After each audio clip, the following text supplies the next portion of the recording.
Good day everyone, my name is Brian Piandog, a second year student based in criminology. So I'm going to report institutional correction module 3.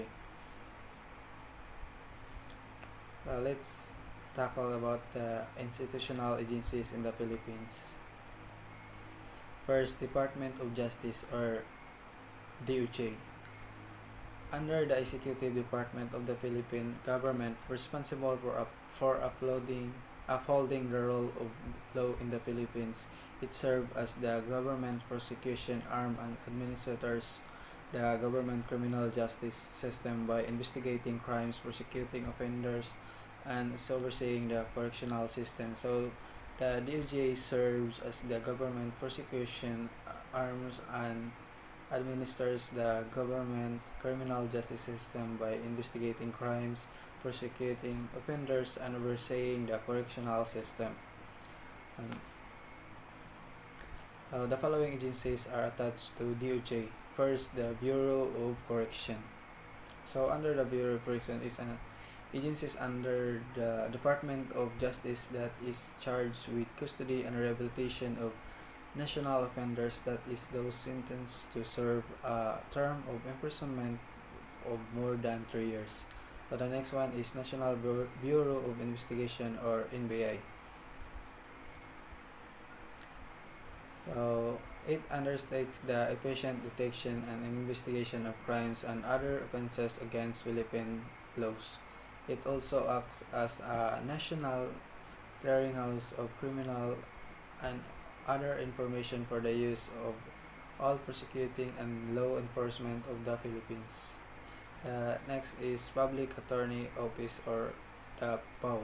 So the principal law office of the government in extending free legal assistance to indigent persons in criminal, civil, law, administrative, and other quasi-judicial cases. So the next is Parole and Probation Administration. Is responsible for providing lessly alternative to imprisonment of first-time offenders who are likely to respond to individualized community-based treatment program. Now we will proceed to the Department of Interior and Local Government. The Department of the Interior and Local Government or DILG is the executive department responsible for promoting peace and order, ensuring public safety, and ascertaining the capability of local government units of effectively deliver basic services to the citizenry. So DILG formulates policies, plans, and programs to enhance local autonomy, focusing particularly on the administrative, technical, and physical capacities of LGUs. The following agencies are attached to DILG. The first one is Bureau of Fire Protection or the BFP. So the Bureau of Fire and Protection is responsible for ensuring the public safety through prevention and or suppression of all destruction of fires on buildings, houses, and other similar structure. So the second one is the Bureau of Jail Management and Penology or the BGMP. The BGMP is mandated to direct, supervise, and control the administration and operation of all district, city, and municipality jails nationwide with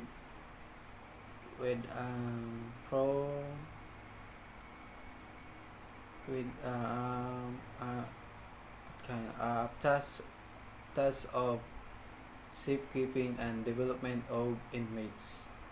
The next one is the Philippine National Police or the PNP.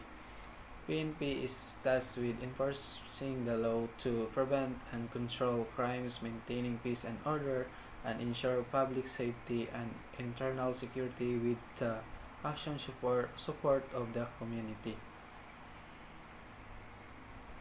The third one is Department of Social Welfare and Development.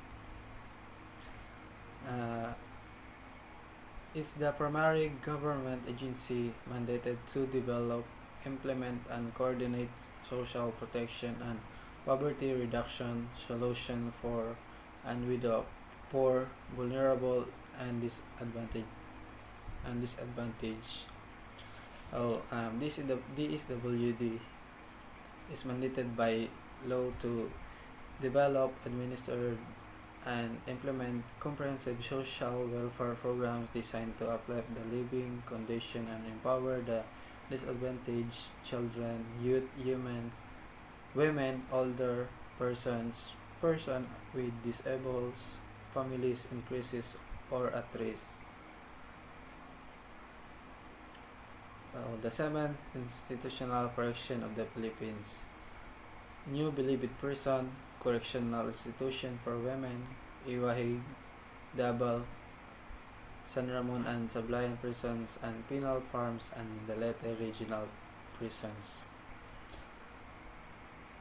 I will tackle the first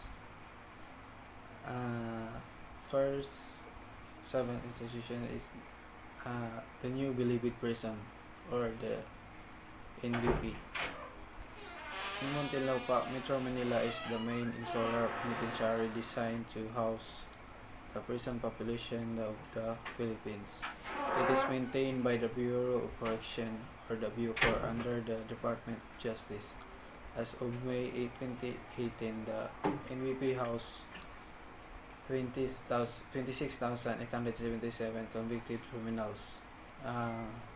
So the New Bilibid Prison in Muntinlupa, Philippines is the main insular penitentiary designed to house the prison population of the Philippines. It is maintained by the Bureau of Correction or the BUCOR under the Department of Justice. The old Bilibid Prison, then known as the Cárcel y Presidio Correccional or Spanish Correctional Jail and military prisons, occupied a rectangular piece of land that was part of the Mahaliki estate in heart of Manila. The old prison was established by the Spanish colonial government on June 25, 1865 by a royal decree. It is divided into two sections: the Cárcel, which could accommodate 60 inmates, and the Presidio, which could hold 507 prisoners. The old Bilibid prison continued to use by the Japanese Kempeitai military police for holding special prisoners. The San Ramon Prison and Penal Farm. This is the example of San Ramon Prison and Penal Farm.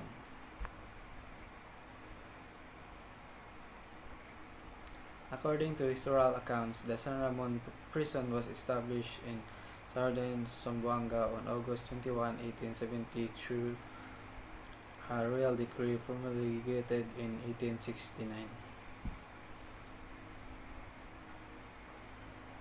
Established during the tenure of Government General Ramon Blanco, whose patron saint the prison was named after. The facility was originally established for persons convicted of criminal crimes.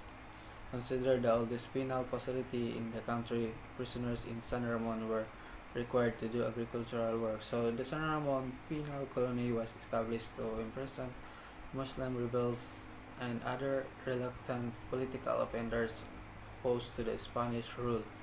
It was constructed in Zamboanga because of the presence of a strong Spanish fortress capable of protecting Spanish interests. Let's proceed to Iwahig Penal Colony.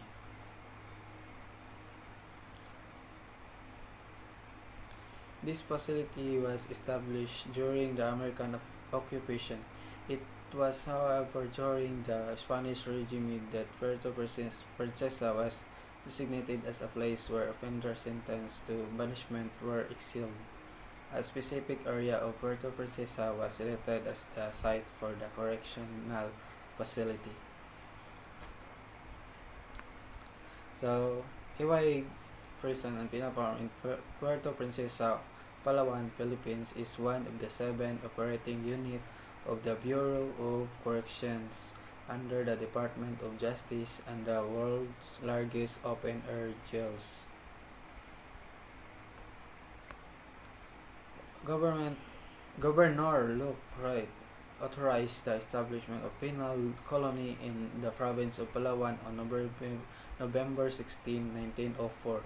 This penal settlement, which originally comprised an area of 22 acres, originally served as a depository for prisoners who could not accommodate at the Bilibid prison in Manila. So, Correction Institution for Women, or the CIW.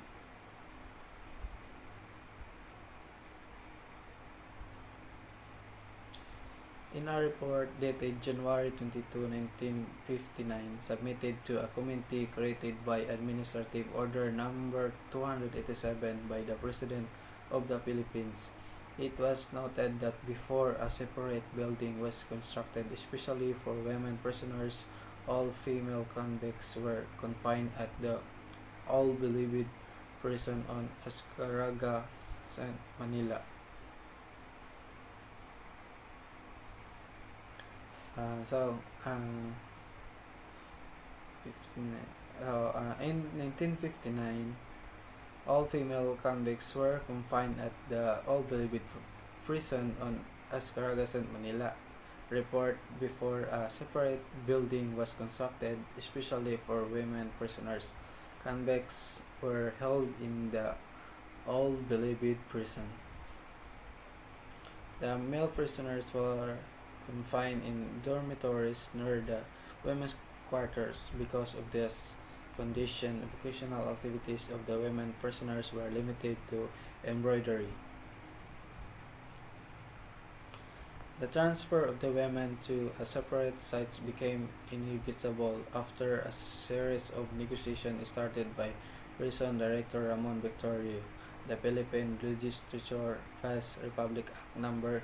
3579 in November 1929. It authorized the transfer of all women inmates to a building in Welfareville at Mandaluyong, Rizal, and appropriated 60,000 pesos for their move. The Philippine Legislatures passed Republic Act No. 3579 in 1929 that authorized the transfer of all women inmates to a building in Welfareville at Mandaluyong, Rizal. The legislation appropriated 60,000 pesos for the move and was signed by President Benigno Aquino. Next, the Davao Penal Colony.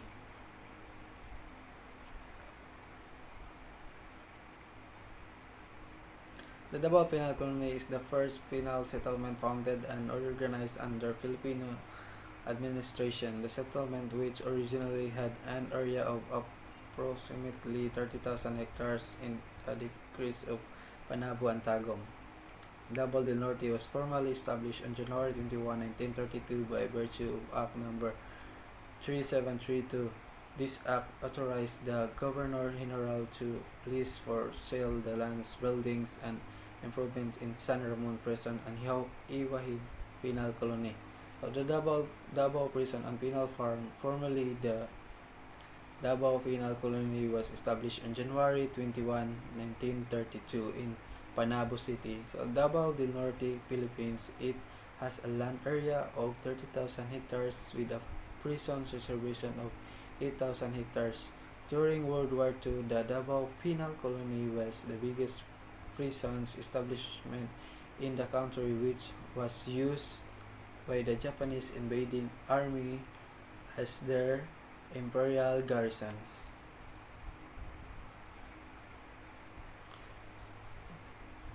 So, let's proceed to Sablayan Prison and Penal Farm.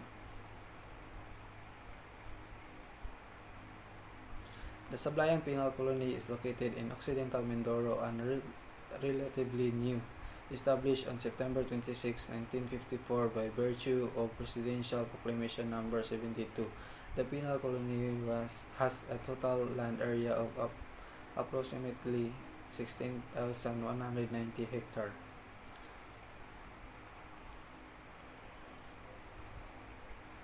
So, as of November as of November 21, November 2021, about 526 inmates in Sablayan Prison and Penal Farm in the Philippines used to be farmers or gardeners.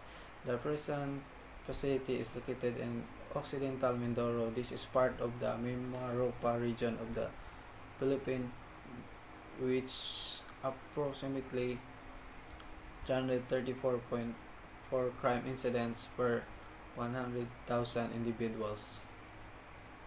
Sablayan Prison is a facility where prisoners from NBP are brought by decongestion purposes. It follows the same colony standard as other penal farms. Leyte Regional Prisons. The Leyte Regional Prison, situated in Abuyog, Southern Leyte, was established a year after the declaration of martial law in 1972 by virtue of Presidential Decree Number 28. It is plantella and institutional plan were almost ideal. Lack of funds made the prison unable to realize its full potential, and its facilities are often below par compared with those of other established penal farms. So, the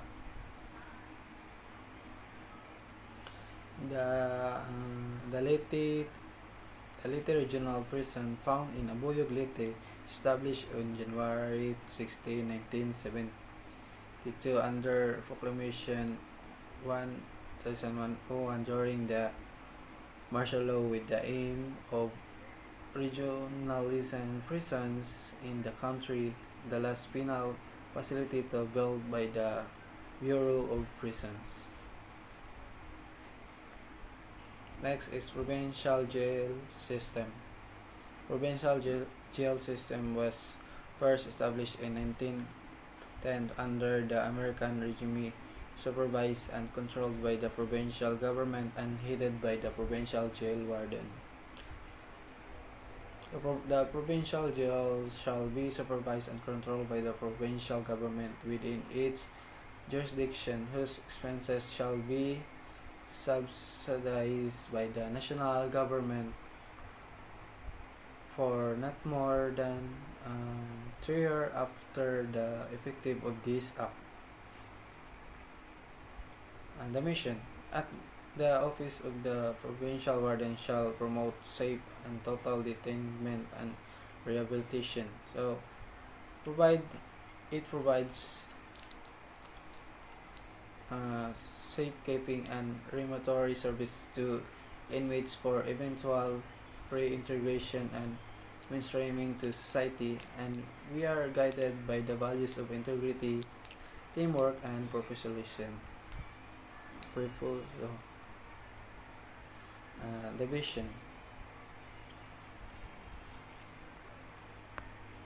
An institution management by God-centered professionals and trained personnel to serve as the principal catalyst for rehabilitation or restoration that leads to reformation of the social, physical, and spiritual aspect of persons being detained to develop as law-abiding citizens for eventual reintegration into the mainstream of society.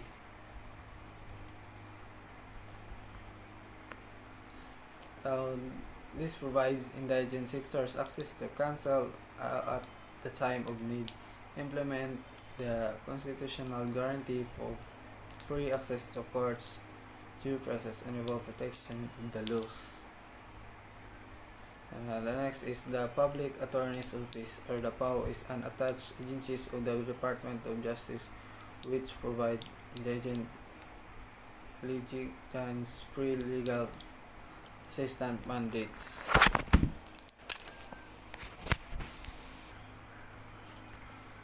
So, the PAO is the one who help those who can afford to have attorney. So the PAO will be the representative for free. The vision: to be a God-centered and dynamic bureaucracy that is responsive to the ever-growing legal needs of the indigents, led by highly competent, world-class, development-oriented, and nationalistic leaders. The Public Attorney's Office exists to provide the indigent litigants, the oppressed, marginalized, and underprivileged members of the society free access to courts, judicial, and quasi-judicial agencies by rendering legal services, counseling, and assistance in the consonance with the constitutional mandate that free. The mission: the Public Attorney's Office exists to provide the indigent litigants, the oppressed, marginalized, private members of the society, legal courts, judicial, and quasi rendering legal. That's what I've said earlier. That was the mission all about, and my reference is this, guys.